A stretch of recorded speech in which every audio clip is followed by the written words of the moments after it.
ఓం నమో భగవతే శ్రీ రమణాయ. చాలా సంతోషం నాయన. ముఖ్యంగా ఈ ద్వైతంలో, ఈ మాయలో నీవు ఇతరులు ఉన్నారని, సిద్ధపురుషులు ఉన్నారని ఎన్నో విషయాలు నువ్వు తెలుసుకుంటూ ఉంటావు. సిద్ధించి ఉన్నదేది? ఆత్మసిద్ధి. ఆత్మ అంటే నీకు తెలియదు. ఎందుకు తెలియదు? దేహాత్మ బుద్ధి కలిగినప్పుడు నీవు ఒక వ్యక్తిగా, ఒక కర్తగా ఇంద్రియ సుఖాలకు బానిసవుతూ ఏ విధంగా జీవించాలి, ఏ విధంగా పోషించాలి, ఏ విధంగా ఎదగాలి అని దేహాత్మ బుద్ధితో అనుక్షణము కూడా నీవు కొట్టుమిట్టాడుతూ ఉంటావు. అందులో సందేహం లేదు ఈ మాయలు. అయితే నీవెప్పుడైతే విచారం చేస్తావో, దేహము కాదని, మనస్సు కాదని, బుద్ధి కాదని, ఇంద్రియాలు కాదని, అసలు ఏదీ కాదని అన్నిటినీ వర్జించి నిలిచి ఉంటావు. నీకు వద్దన్నా నీ సహజత్వమే ఉన్నానన్న ఎరుకతో అది ప్రకాశిస్తూ ఉంటుంది. అది ఎప్పుడూ సిద్ధమై ఉన్నది. ఏది కొత్తగా రాదు. ఒకవేళ కొత్తగా వచ్చేదైతే అది మరి అదృశ్యమైపోతుందిగా. ఎప్పుడూ ఉండాలిగా. నువ్వేమనుకుంటున్నావు? నాకెప్పుడు ఆత్మ ప్రకాశిస్తుందో అని అనుకుంటున్నావు. ఆత్మ కొత్తగా ఏది రాదు. ఇప్పుడు కూడా నీవు నేను నేను అంటున్నావే, ఆ నేనే ఆత్మ. రెండు నేను లేవు. ఆలోచన కలిగినప్పుడేమో పరిమితమైన జీవుడుగా ఉంటావు. ఇతరులు నీకు కనపడుతుంటారు. ఈ మాయలో మనం ఇందాక చెప్పినట్టు ఎందరినో సిద్ధపురుషులను చూస్తాము. ఎన్నో సిద్ధులు కలిగి ఉంటారు. లేని వస్తువులను సృష్టిస్తూ ఉంటారు. ఒక రకంగా చెప్పుకోవాలి అంటే ఇంద్రజాలికుడు చేస్తున్నటువంటి విన్యాసంలాగా అది ఉంటుంది. కానీ నువ్వేమనుకుంటున్నావు? అట్లా సిద్ధులను ప్రదర్శించేవారు మహనీయులని భావిస్తావు. అంతటితో ఆగవు. దైవాంశ సంభూతులు అనుకుంటావు. పూజలు చేస్తావు, పాదపూజ చేస్తావు. వారి చిత్రపటాలని వేలాడ తీసుకుంటావు. ఇంట్లలో భక్తితో భజనలు చేస్తావు. ఒకటి కాదు. ఇంతకీ వారు ప్రదర్శించేటటువంటి ఆ సిద్ధువులు ఉన్నాయి, అవి అసత్యములు శుభ. కారణం అవన్నీ కూడా కలలు వంటివి. కలలో ఎన్నో కనపడుతూ ఉంటాయి. మెళుకువ రాగానే మరి ఆ కళ ఏమైనట్టు? ఉన్నదా పోయిందా చెప్పు. కళలో నువ్వు ఎందరినో దర్శిస్తావు, ఎందరితో మాట్లాడతావు, ఎన్నో ప్రదేశాలు తిరిగి వస్తావు, సుఖిస్తావు, భయపడతావు, పరిగెడతావు. మరి మెళుకు వచ్చాక ఆ కళ నీతో ఉంటుందా? ఉండదుగా. ఈ కనిపించే సిద్ధులు ఇవి స్వరూప జ్ఞానానికి అడ్డుసుమా? నిజానికి నేను ఉన్నాను అన్న ఎరుకలో నీవు నిలిచి ఉండటమే నిజమైన సిద్ధి. ఉన్నావు, ఇప్పుడు కూడా నీవు అదే ఉన్నావు. ఏది నీకు కొత్తగా రాదు. సిద్ధుల వెంట పరిగెత్తవద్దు. ఉంటే ఉండవచ్చు, లేకపోతే లేకపోవచ్చు. స్వరూప జ్ఞానము తెలిసిన జ్ఞానికి కూడా సిద్ధులు ఉండవచ్చు, లేకపోవచ్చు. దేహాత్మ బుద్ధి ఉన్నంత వరకు సిద్ధులని నీవు కలిగి ఉండవచ్చు. వాటిని ప్రదర్శించాలి అంటే నీకు అన్యంగా కొందరు ఉండాలిగా. అంటే దాని అర్థం ఏంటి? ఈ మాయలో ప్రదర్శించే కొన్ని విశేషాలు, ఆసక్తులు, వాటి వల్ల ఎట్టి ప్రయోజనము లేదు. కాకపోతే నీలో అహంకారం పెరిగి, వ్యక్తిత్వం పెరిగి, 10 మంది నా వెంట పడుతున్నారనేటువంటి ధోరణిలో తనకు తానుగా భగవంతుడిగా నీవు అనుకుంటూ జీవితకాలం వెళ్ళబుచ్చుతూ ఉంటావు సుమా. ఈ శుద్ధుల వెంట నీవు పరిగెడుతూ ఉంటే అసలు ఈ సిద్ధుల్ని ప్రదర్శించటానికి వేరు ఎవరున్నారని నీకు దేహాత్మ బుద్ధి ఉన్నంత వరకు సిద్ధులు ఉన్నట్టుగా అనిపిస్తుంది. లేనిది ఉన్నట్టు సృష్టిస్తావు. మనం ఎందరో ఇంద్రజాలికుల్ని, మెజిషియన్స్ని చూస్తున్నాము. ఆశ్చర్యానికి గురి అవుతున్నావా లేదా? అసలు విషయం వాళ్ళు బయట పెట్టినప్పుడు ఇది ఇంతేనా, ఇది సత్యము కాదా అనేటువంటి ధోరణి తెలుస్తుంది. దీనినే ఒక రకంగా చెప్పుకోవాలి అంటే కనుకట్టు విద్య అంటాం. కంటికి కనపడుతూ ఉంటుంది, మాయమవుతుంది. మాయమైంది దర్శిస్తూ ఉంటుంది, కనపడుతుంది తిరిగి. ఒక సందర్భంలో మహర్షులు వారిని ఒక ప్రశ్న సూటిగా అడిగారు. జీసస్ క్రైస్టు సిద్ధపురుషుడు కదా, ఆయన చొక్కాను తాగితేనే కుష్ఠరోగాలు నయమైందని మనం చదువుకున్నాము. మరిది సత్యమేనా అని సూటిగా ప్రశ్నించడం మొదలుపెట్టారు. ఆ విషయం జీసస్ క్రైస్ట్కి తెలుసా? తాను సిద్ధులను ప్రకటిస్తున్నట్టు లేదే. నీవు చెబుతున్నావు ఫలాని వారికి కుష్ఠరోగము వీరి వలన నయమైంది, అదృశ్యమైంది అని అని కాబట్టి సిద్ధులు ఉంటే ఉండవచ్చు,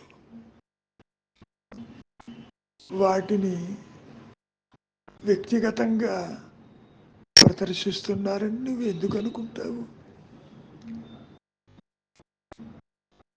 ముఖ్యంగా ఆత్మస్థితిలో ఉన్న వారికి కూడా ఇటువంటి సిద్ధులు కలిగి ఉంటారు. ముఖ్యంగా జీసస్ క్రైస్ట్ సిద్ధపురుషుడే. ఆ విషయం తనకి తెలియదు. తనను పట్టించడానికి రోమనులు వస్తున్నారని సమాచారం వారికి తెలిపిన వారిని పక్కవాడు క్రోధంతో వాడు చెవు నరికేస్తాడు. వాడి తప్పు లేదు, నువ్వు ఎందుకు ఆ పని చేశావని తన 2 చేతులు తీసుకుని వాడిని సముదాయిస్తాడు. ఆ చెవు తిరిగి మామూలు ప్రదేశంలో ఉంటుంది. అది చేస్తున్నట్టు తనకి తెలియదు. ఇదంతా కూడా దైవ ఘటన కింద తీసుకుంటారు. సిద్ధులు ఉంటే ఉండవచ్చు, లేకపోతే లేకపోవచ్చు. వాటి వెంట పడటం మూర్ఖత్వము. అందుకని మహర్షి ఏమంటున్నారు, నీవుగా ఆత్మగా నిలిచి ఉండుటే నిజమైన సిద్ధి. అంతేగాని ఏదో పేరు ప్రఖ్యాతలకు ప్రదర్శించే సిద్ధులు ఎందుకు పనికిరావు, ఆత్మస్థితికి అవరోధం కూడానది. ఎందుకు వాటి వెంట పెడతావు అంటూ హెచ్చరించారు పలుమార్లు. కావ్యకంఠ గణపతిముని మీకు తెలుసు, మహర్షులు వారు కూర్చునేటువంటి ఒక ఆసనం, అదేదో కాదు ఒక రాయి, వచ్చి దాని మీద కూర్చున్నాడు. అక్కడ ఉన్నటువంటి రమణాశ్రమంలో ఉన్నటువంటి వారు సేవకులు ఈ రాయి మీద మహర్షి మాత్రమే కూర్చుంటారు, మీరెందుకు కూర్చున్నారు అంటే, నేను కూర్చోకూడదా? తీవ్రమైనటువంటి క్రోధంతో దూరంగా ఉన్నటువంటి ఒక గడ్డి వామిని చూచినప్పుడు అది తగులబడిపోయింది. అంతటి మహనీయుడు కావ్యకంఠ గణపతి ముని, చిత్తపురుషుడే. మరి ఈ విషయం రమణ మహర్షుల వారికి తెలిసినప్పుడు, నాయన ఇంకెప్పుడూ ఇటువంటి పని చెయ్యవద్దు, అది నీ సహజత్వము కాదు అంటూ హెచ్చరించారు. నాకు అశాంతిగా ఉంది, నన్ను ఏం చేయమంటారు అని కావ్యకంఠ గణపతి ముని అడిగినప్పుడు, నేనంటున్నావే, ఆ నేను మూలానికి వెళ్ళి అక్కడే స్థిరపడు, అదే నీకు శాంతినిస్తుంది అంటూ సూచించారు. కాబట్టి నీ సహజత్వమే, అహంస్ఫురణే శాంతియుతము, అహంస్ఫురణే సరి అయిన సిద్ధి. మిగిలిన సిద్ధులన్నీ కలలు వంటివే, అసత్యములే, వాటి జోలికి పోవద్దు అంటూ హెచ్చరించటం జరిగింది. సిద్ధి పొందటము అంటే సత్యంగా నిలిచి ఉండటం. అది అహంకారంతో కాదు సుమా.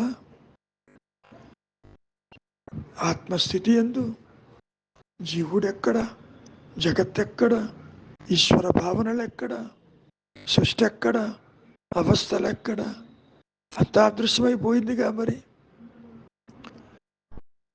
కాబట్టి ఈ మాయలో ఎందరూ ఎన్ని సిద్ధులను ప్రదర్శించినా అవి ఇంద్రజాలికుడి యొక్క పనే తప్ప సత్యము కాదు.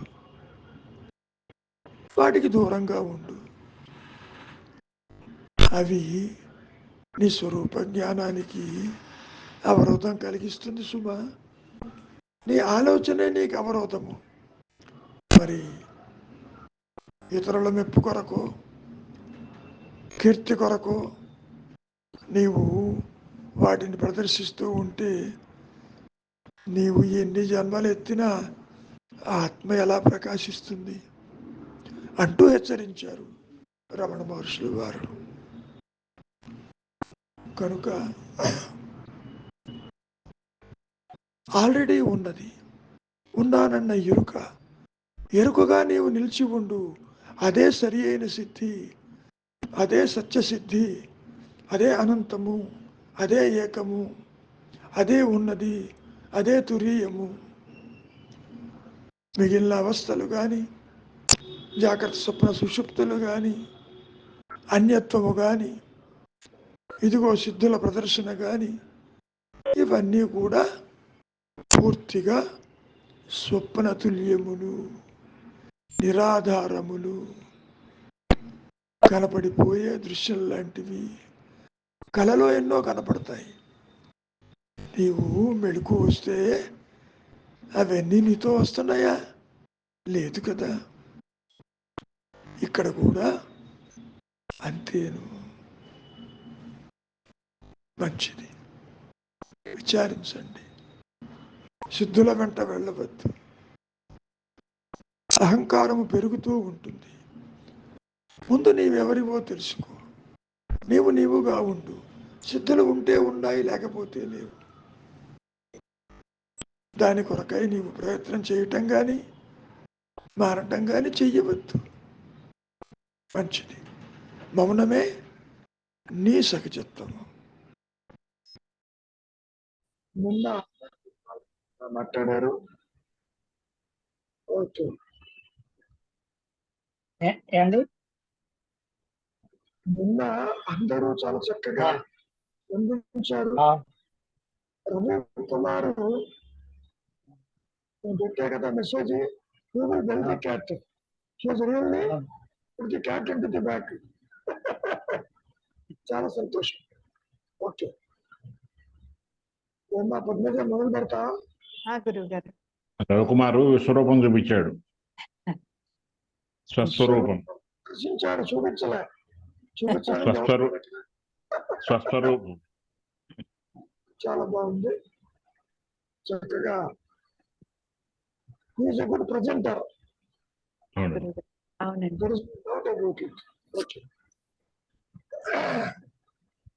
క్లాసుల్లో మానిటర్స్ ఉంటారే, is monitor to the monitor.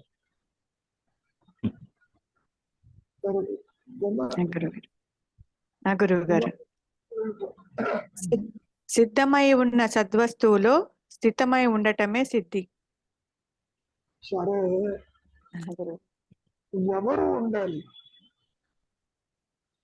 శుద్ధమై ఉన్నట్టు జీవుడికి తెలియదమ్మా. జీవుడు ఎంతసేపటికి బరువులు, బాధ్యతలు, కోరికలు, బంధాలు, కర్తృత్వము, మూర్తత్వము ఇవి బాగా తెలుస్తాయి.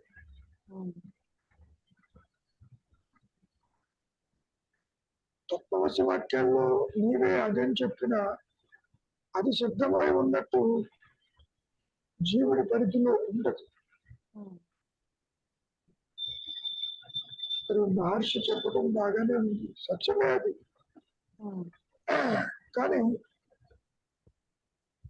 జీవుని యొక్క దృష్టి మూలాన్ని విడిచినట్టుగా ఉంటుంది. ఒకవైపు ఈ అభాస కాంతిలో ఉన్న మాయాజీవు తన మూలం తెలుసుకోలేదు. ఎంత చెప్పినా నీవు అదే అని చెప్పినా మూలానికి పోలేదు. పోనీ నీవెవరివో తెలుసుకో అని చెప్పిన తనకు తాను తెలుసుకునే సామర్థ్యం లేదు ఇక్కడ. కారణం ఈ మాయా నేను ఒక అభూత కల్పన, ప్యూర్లీ ఇమాజినరీ.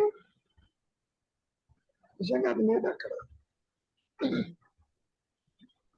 పాము ఎట్లాగైతే లేదు, జీవుడు కూడా లేదు. లేని జీవుడు ఉన్నట్టుగా భావిస్తున్నావు కాబట్టి నేను ఎవరిని విచారం చేయని చెప్పి శంకరులు అదే చెప్పారు. దేహం నాహం కోహం స్వాహం అంటూ, స్వాహం అంటే ఏమిటో ఎవరు అందించలా ఈ మాయలు. ఇదైతే కాదని మాత్రం చెప్పడం తేలిగ్గా ఉంటుంది. నీవేది కాదో ఎస్ చెప్పచ్చు తేలిగ్గా. ఏదై ఉన్నావో సూచించడం కూడా చాలా కష్టం. ఎందుకని ఈ మనస్సు అక్కడ దాకా పోలేదు. ముఖ్యంగా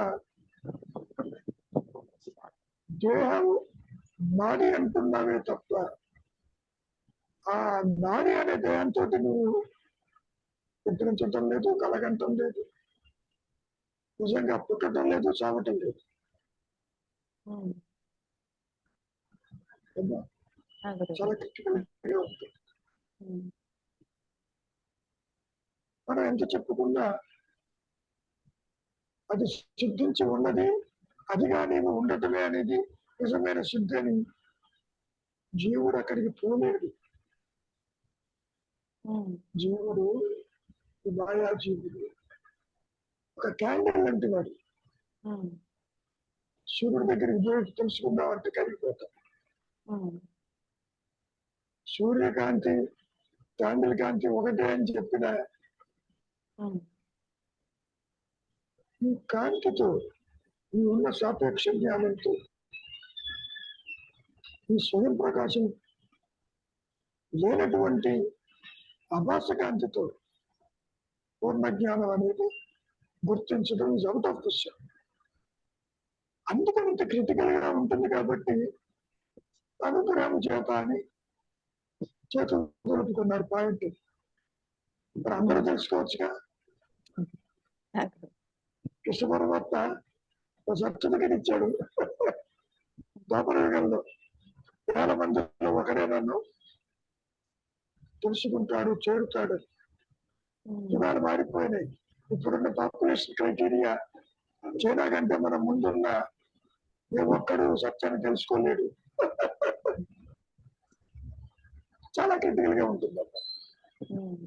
వారు చెప్పింది, కృష్ణ పరమాత్మ చెప్పిన, శంకరుడు చెప్పిన, మహర్షి చెప్పిన, ఎవరు చెప్పిన సత్యం ఒకటే. ఆ సత్యాన్ని నీ స్వరూపంగా నీవు గుర్తించు అంటేనే అదిగో పచ్చి వాళ్ళకే గుర్తుగా పడుతుంది. గుర్తించలేదు. పైగా ఎందుకు ఇలా అవుతుందని అడిగినప్పుడు మనిషి ఏమన్నారు, ఇది నీకు అలవాటు అయింది కాబట్టి సత్యం అనుకుంటున్నావు, ఆత్మ అలాంటి అలవాటు అయితే అది సత్యం అంటావు అన్నారు. బాగానే ఉంది. ఎవరికి అలవాటు కావాలి? ఆత్మ. ఆత్మ తనకు తాను ప్రకాశించి అది ఎస్టాబ్లిష్ చేస్తుంది నేనంటే ఇది.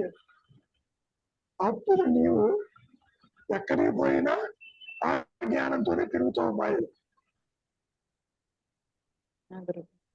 కనుక బంగారము లేనిదే ఆవరణం లేదు, అర్థమవుతుంది. పత్తి లేనిదే వస్త్రాలు లేవు, అర్థమవుతుంది. కానీ శుద్ధమై ఉన్న ఆత్మ లేనిది సృష్టి లేదంటే మన మనోపరిధిలో ఉంటుంది. It's not the fault of the ego. మాయ ఒకటి ఎందుకు ఉండాలి అంటానికి అదిగో ఆ సిద్ధాంతం చెప్పుకొచ్చారు కదా. కృష్ణ పరమాత్మ చెప్పాడు, కర్మ అని, జన్మ అని. కర్మయోగంతో మొదలైంది, ఒకటి కాదు. ఇన్ఫాక్ట్ లేని కర్తృత్వాన్ని అంటగట్టారు, లేని మాయా లేనికి. శంకరులు ఇదే బంధాలో పోయాడు. నేను అంటున్నావే చదువు కాదు,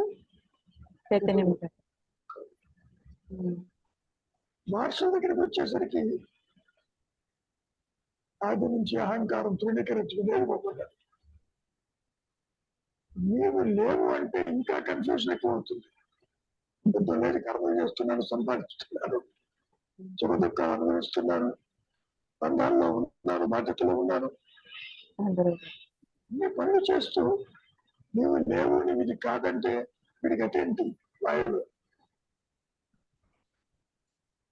కాబట్టి స్వరూప జ్ఞానం దానంతటా అది నీ స్వరూపమని నీలో నీతో ఉంటూ నిన్ను నష్టపరిచి సృష్టిని నిష్పారేసి అది ప్రకాశిస్తుంది. ఆ తర్వాత వీళ్ళందరినీ జ్ఞానులని చెప్పుకుంటారు మాయలు. అది కూడా ఆత్మ చెప్పదు. అజ్ఞానాల్లో ఉన్న జీవుణ్ణి జ్ఞానం చేశానని చెప్పదు. అందుకనే మహర్షి చాలా విశిష్టమైన మాటలు మాట్లాడాడు. జ్ఞానులు అజ్ఞానులు లేరు పొమ్మన్నాడు. వారు చెప్పిన ప్రతి అక్షరము సత్యం. ఇది నా అనుభవం. There is no doubt about it. కానీ ఈ లోక వ్యవహారానికి వచ్చేసరికి జీవుడు ముఖ్యంగా వాసనలతోటి కొట్టుమిట్టాడుతూ ఉంటాడు.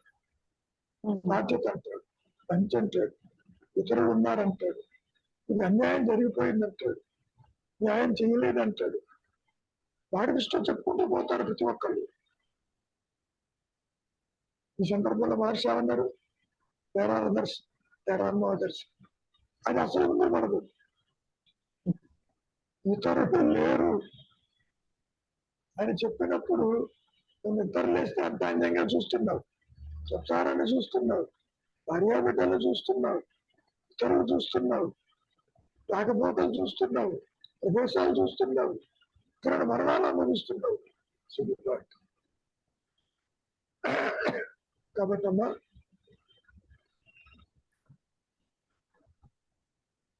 సత్యము అదే త్రిపుర రహస్యంలో దత్తాత్రేయులు గారు చాలా స్పష్టం చేశారు. ఒకసారి మళ్ళీ ఆ చాప్టర్ చూడండి. ఎక్కడైతే నేను ప్రకాశింపదలుచుకుంటానో అక్కడ వారికి ముక్తిని ప్రసాదిస్తారంట. బయట లేని వాడికి ముక్తి అంటుంది, తన స్వరూపాన్ని ప్రకాశించుకుంటారు అంటుంది. దత్తాత్రేయులు వారు చెప్పింది త్రిపుర రహస్యంలో అక్షరసత్యం. ఆ అనుభవాన్ని కమ్యూనికేట్ చేసేటప్పుడు మాయలో ఉన్నటువంటి వారికి అవగాహనకి రాదు. నిద్రలో సుఖాన్ని అనుభవించావు, బాగానే నిద్రపోయానని బయట అందరితో చెబుతున్నావు. ఏ ఒక్కరు నీ నిద్ర విషయాన్ని పట్టించుకోరు, ఓహో ఆహా అంటారు, వెళ్ళిపోతారు. ఎందరో మహాపురుషులు వచ్చారు నీ మాయలోకి, డౌట్ లేదు. కానీ ఎందరూ వచ్చినప్పటికీ, ఎందరూ సూచించినప్పటికీ సత్యం బోధించేది కాదు. అది ఆదిశంకరులు కూడా అదే విషయం చెప్పారు. అనుభవ యోగ్యం. నాకెప్పుడు అనుభవానికి వస్తుందని ప్రశ్న వేసుకోవడమే తప్ప ఆత్మ దానంతట ఈ మాయలో, ఈ ద్వైతంలో, ఈ సృష్టిలో ఎక్కడ ఎప్పుడు ప్రకాశింపదలుచుకుంటే వారికి ముక్తినిస్తుంది. పాయింట్ కాళహస్తి మార్చంలో ఊరికి, సాలెపూరికి, బావుకి ఏ భేదం లేకుండా ముక్తి వచ్చిందే లేదా? కాబట్టి everybody has to wait, that's all. తీవ్ర వైరాగ్యంతో ప్రపంచ విషయ వాసనని అంటుకోకుండా, కొత్త వాసనలు చేర్చుకోకుండా, ఉన్న వాటిని వదిలించుకుంటూ, కర్తవ్య నీవు కాదని, నిన్నొకటి నడిపిస్తుందని శరణాగతి భావనతో నిలిచి ఉండటం తప్ప ఈ మాయా జీవుడికి ఆప్షన్ లేదు. ఒకవైపు ఆత్మను ప్రకాశింప చెయ్యలేదు, తాను స్వతంత్రంగా ఏ పని చెయ్యలేదు, తన ఉనికిని తాను తెలుసుకోలేదు. మనస్సు కూడా జడము, ఇంద్రియాలు జడము, జగత్తు జడము, దేహం జడము. కానీ ఈ చక్షర గ్రంథి అంటున్నామే అహంకారము, అది జడమో తెలియదు, చేతనత్వమో తెలియదు. అందుకని తన స్వరూపం తాను తెలుసుకోలేకపోతాడు. మహర్షి ఇక్కడ చాలా తేలిగ్గా చెప్పారు. బుద్ధ్యాత్మని సత్యాత్మని వేరు చేయబడ్డాడు. సత్యం తెలిసాక వేరు చేయగలం.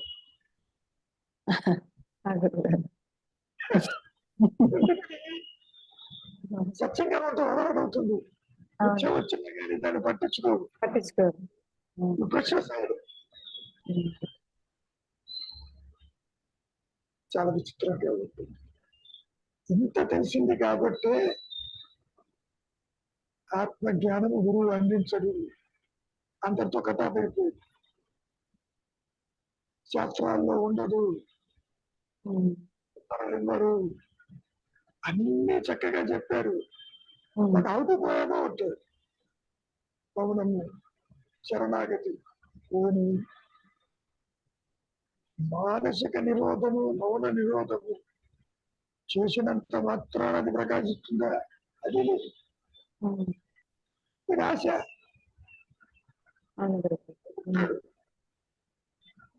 చాలా కాలంగానే శరణాగతి అయ్యాను, నాకు ఆత్మప్రకాశం కాలేదన్నదిగా ఆశ్రమంలో కూడా ఒక పిల్లవాడు. కాబట్టి నీ అసమర్థతని గుర్తించి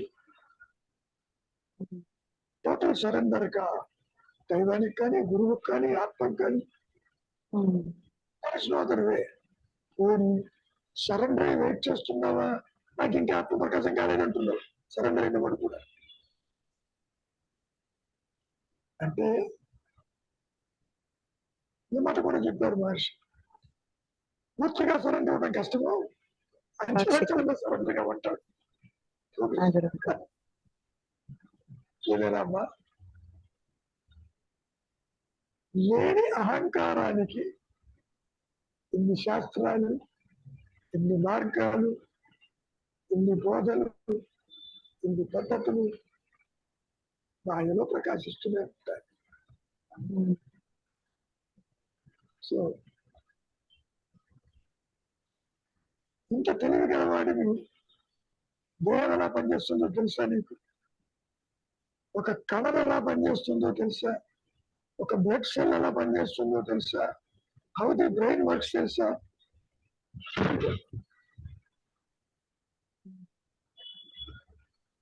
మరి చాలా పర్ఫెక్ట్ గా ఉన్నాయి కదా. కనుక సిద్ధమైన దానిగా ఉండటం అనేది అది ప్రకాశించి తేలికవుతుంది. అక్షర జ్ఞానం తెలియని వాడికి ఇది అక్షరము, ఇది ఓంకారము అని గ్రహిస్తే ఓంకారాన్ని పట్టుకుంటాడు. నీవు అదేను అదిగా ఉండు అంటే ఎలా ఉంటాడు? పాపం అడిగిన వారందరికీ సమాధానాలు చెబుతూనే ఉన్నారు మహర్షి. ఇంతలా పుస్తకం తయారైందిగా 1934-35.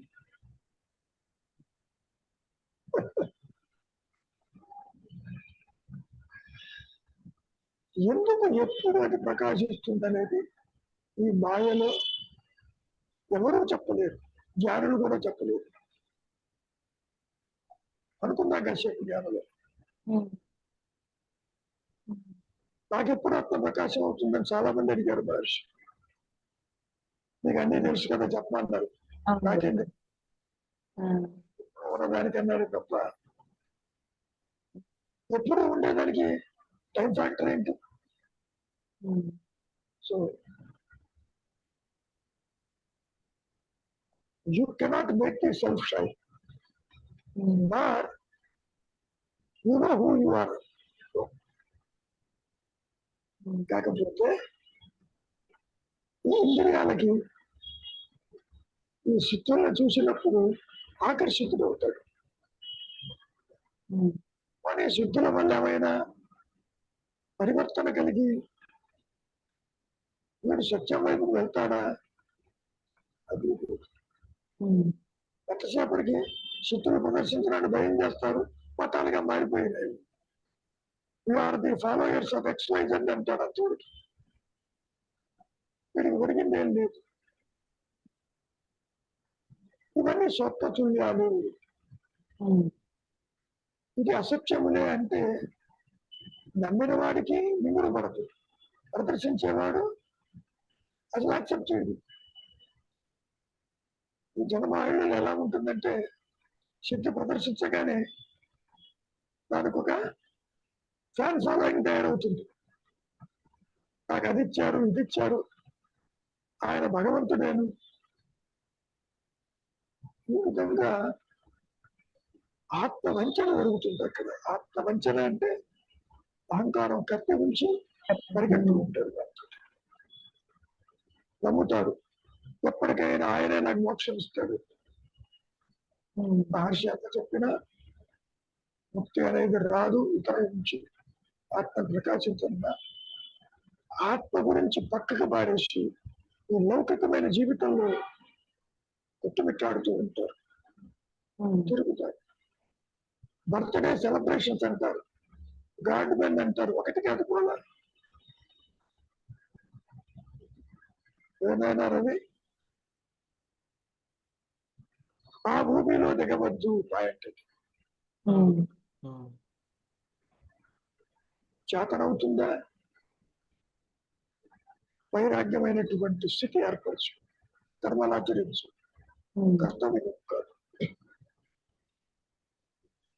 మౌనంగా ఉండటానికి త్రికరణ శుద్ధిగా అంటే మనోవాక్కాయ కర్మల చేత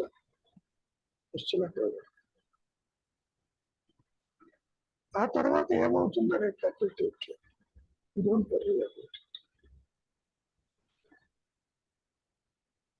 నాకెప్పుడు తెలుస్తుంది? నేను ఎప్పుడు ఆత్మగా అవుతాను? అయ్యేది లేదు, చచ్చేది లేదు. అక్కడ ఇప్పుడు ఎగిరిపోతాడు. బాబు ఎప్పుడైనా తాడైందా? దేహం పోతేనే నీకు తెలియటం లేదే. నిద్రపోయేది నీవు, పైగా దేహం నిద్రపోయిందంటావు. నిద్ర ఏం పోతుంది.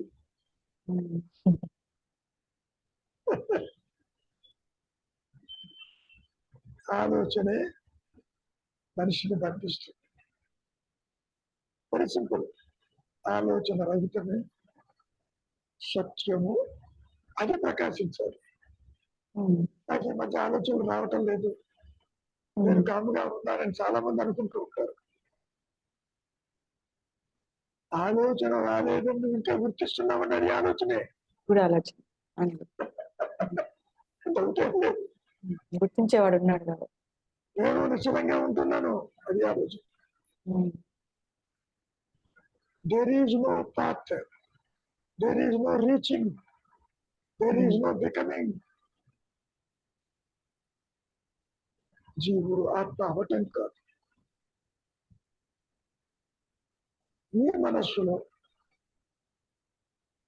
రెండు నేను లేవు, అందుకని తేలిక ఉన్నది ఒకటే నేను. అన్యత్వాన్ని ఆ నేను చూడకపోతే తనకు తాను ఇన్స్టంటేనియస్ గా ఉంటుంది, సత్యము. కానీ నీవు అన్యత్వంతో జీవితం అంతా గడుపుతున్నావు, జరగ మరణాలు తిరుగుతున్నావు.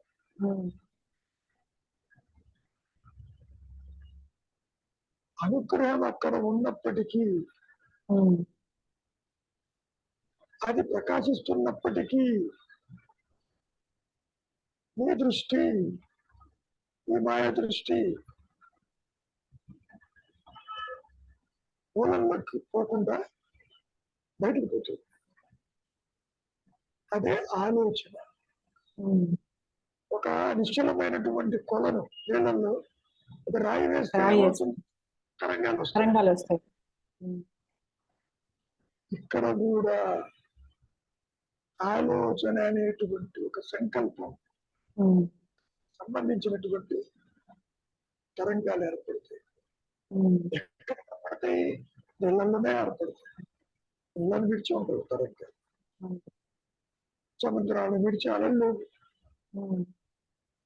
మనం ఇక్కడ ఎంత చెప్పుకున్నా you have to wait for the grace. ఈ వెయిటింగ్ పీరియడ్ లో చాలా మంది విసుగు చెందుతారు. ఇంకా ఎంతకాలం ఈయన కాకపోతే ఇంకో దగ్గరికి పోదాం, డాక్టర్ దగ్గర తిరుగుతుంటారే, ఈయన మందు కుదరకపోతే ఇంకో డాక్టర్ దగ్గరికి వెళ్దాం, సెకండ్ ఒపీనియన్. సెకండ్ ఒపీనియన్స్ ఉండవు. అందుకే మహర్షి ఏమంటున్నారు? ఎవరి దర్శించవద్దు, ఎక్కడ తిరగవద్దు, నీకెవరు ఏమీ అందించరు, నీవు ప్రశాంతమైన చిత్తంతో విచారించు, ఇది అసత్యమని గుర్తించు. నీకున్నటువంటి అంతఃకరణ చతుష్టయంలో ఉన్న బుద్ధి అది చాలు. వివేకంతో నీవు విచారించు, తర్వాత ఏం జరగాలని అది చూసుకుంటూ.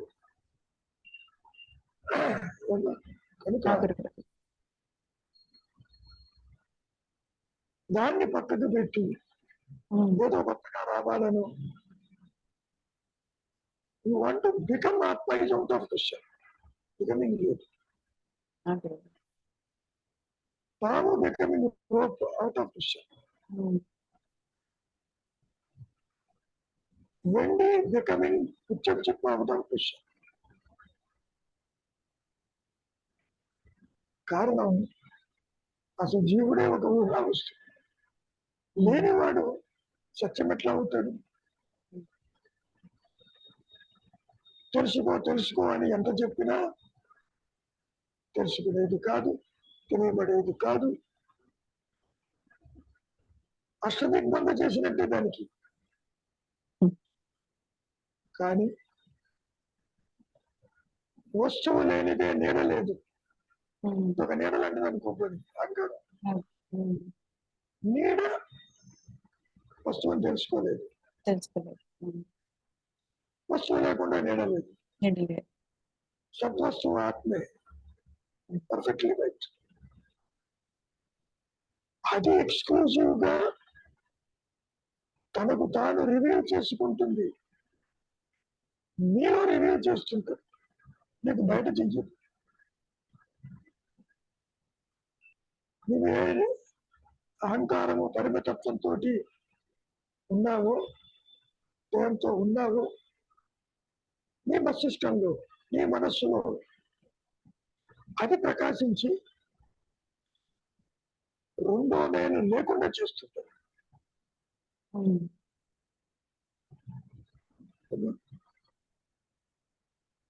ఆ స్థితిలో నీకేమీ బాధ అనిపించదు.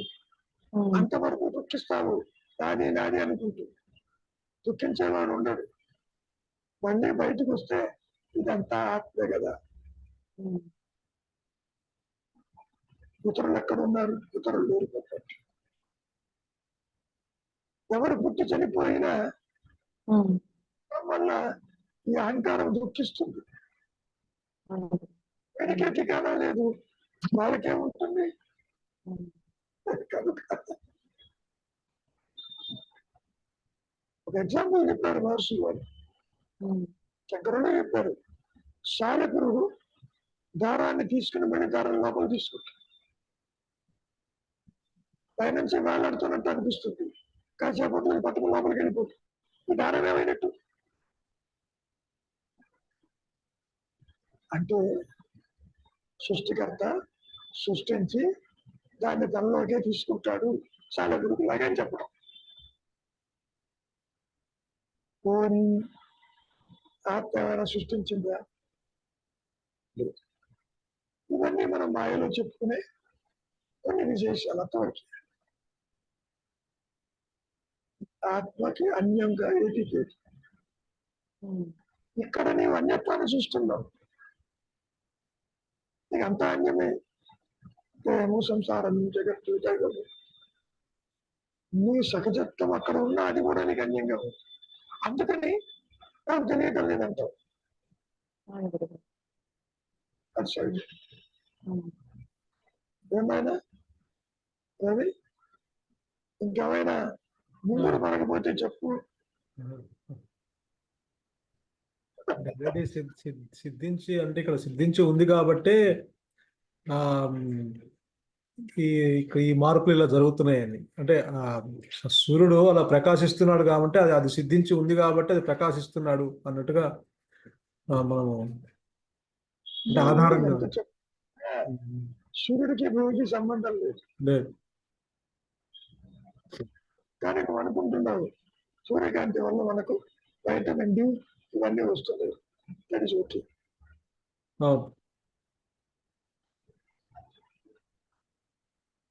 ఇక్కడ అన్యత్వం లేదు.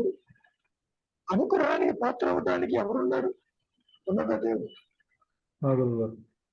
అందుకని there cannot be any individual realisation. వ్యక్తిగత ఆత్మ అనుభవాలు ఉంటావు. కానీ మాయలు ఏమనుకుంటాము? వారి జ్ఞాని వారి ఆత్మను దర్శించారు, నాకు తెలియటం లేదు అనుకుంటారు. అలా ఉంటుంది. వ్యక్తిగత అసలు వ్యక్తిత్వం లేకపోతే దర్శించేది ఉంది అక్కడ. ఇప్పుడు మాట్లాడేది ఎవరు? ఆ మనస్సే వేయించిన గింజలాగా తయారవుతుంది పోస్ట్ రియలైజేషన్ లో. రెండు నేనులు ఉండవు, ఇంకా ఒకటే నేను ఉంటుంది. వేయించిన గింజతోటే మాట్లాడుతూ ఉంటాడు. దాన్నే దగ్ధ బీజ మనస్సు అన్నారు శంకరుడు. మహర్షి అయితే తాడాకారం ఉంటుంది, దేన్ని బంధించదు పంపడ్డాడు. ఎప్పుడైతే ఆత్మజ్ఞానంలో ఇవన్నీ కూడా రిఫైన్ అవుతాయి, ఉంటాయి. అవి ఆత్మజ్ఞానం ప్రకాశించగానే సృష్టి ఎగిరిపోతుంది. ఫ్యాన్ స్విచ్ ఆపంగానే సడన్ గా ఆగిపోతుంది, కొంతకాలం తిరుగుతుంది. అట్లా తిరిగిన వాడే రమణ మహర్షి 1950 దాకా. శంకరుడు తక్కువ సేపు తిరిగాడు, 32 ఏళ్ళు. రిసెర్చర్స్ కూడా అప్రాక్సిమేట్లీ అదే టైంలో తిరుగుతుండొచ్చు. కాబట్టి ఇండివిజువల్ రియలైజేషన్ అనేది ఉండదు. కాబట్టి జ్ఞానులు అజ్ఞానులు అనేది అవుట్ ఆఫ్ క్వశ్చన్. మరి ఉన్నది ఏమిటి? జ్ఞానం అంటే అవేర్నెస్. దాన్ని మనం మాటలతో చెప్పుకోవాలి అంటే మౌనం. ఎరుకతో కూడిన ఆలోచన లేదు స్థితే మౌనం. ఎరుక మౌనం కాదు, బండి ఎలక్ట్రానిక్ స్పీచ్. జ్ఞాన వృత్తితో మేమున్నానని నిరంతరం ప్రకాశిస్తూనే ఒకటే.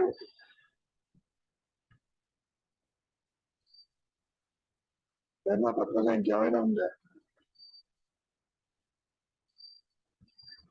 ఎంత చెప్పినా నువ్వు వెతికేది తప్ప ఏది ఉండదు. వెతికే వాళ్ళు లేనప్పుడు ఎంత వెతికినా ఒకటి.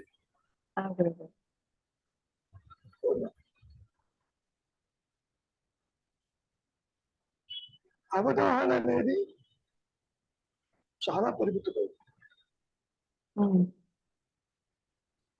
The capacity to understand things is very, very limited.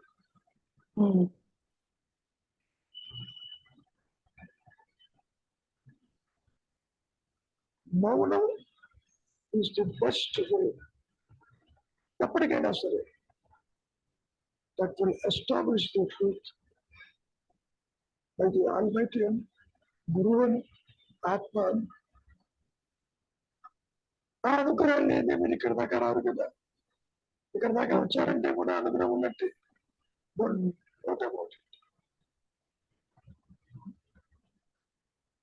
నువ్వు అనుకోవచ్చు వారికి ఫాస్ట్ గా వచ్చింది, నాకు స్లోగా వస్తుంది. ఫాస్ట్నెస్ లేదు, స్లోనెస్ లేదు. టైం ఫ్యాక్టర్ తో చూస్తున్నాం.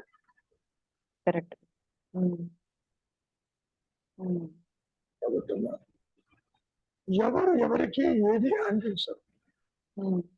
ఎవరు వెంట పడవలసిన అవసరం లేదు. జీవన్ముక్తులు విజయముక్తులు అంటూ ఎవరు లేరు. ఇవన్నీ అజ్ఞాన జనితమైన మాటలు.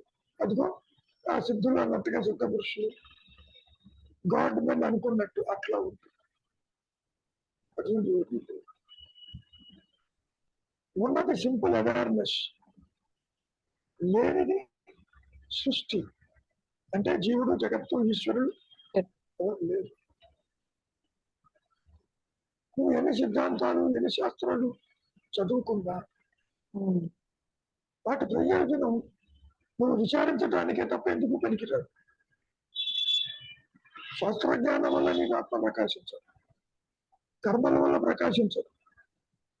ఇంకా చెప్పాలి అంటే విచారం వల్లను అంతర్ముఖం వల్ల కూడా ప్రకాశించదు.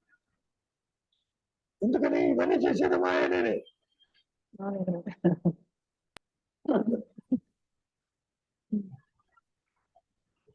ఇనప గుండు అగ్నిలో పడితే అగ్నిగా మారింది, అది బాగానే ఉంటుంది. మరి ఈ గుండుని ఎవడయ్యాలి అగ్నిలో?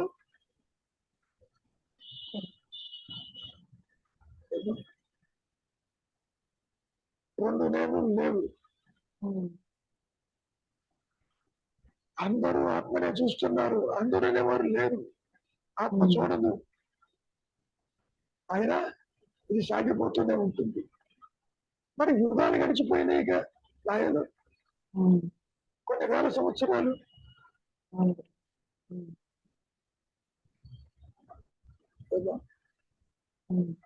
బాగా చెల్లెలో ఒకటి కనపడింది, బ్లాక్ హోల్ గురించి ఏదో. అదిట 18,600 సూర్యులాగా ఉంటుంది.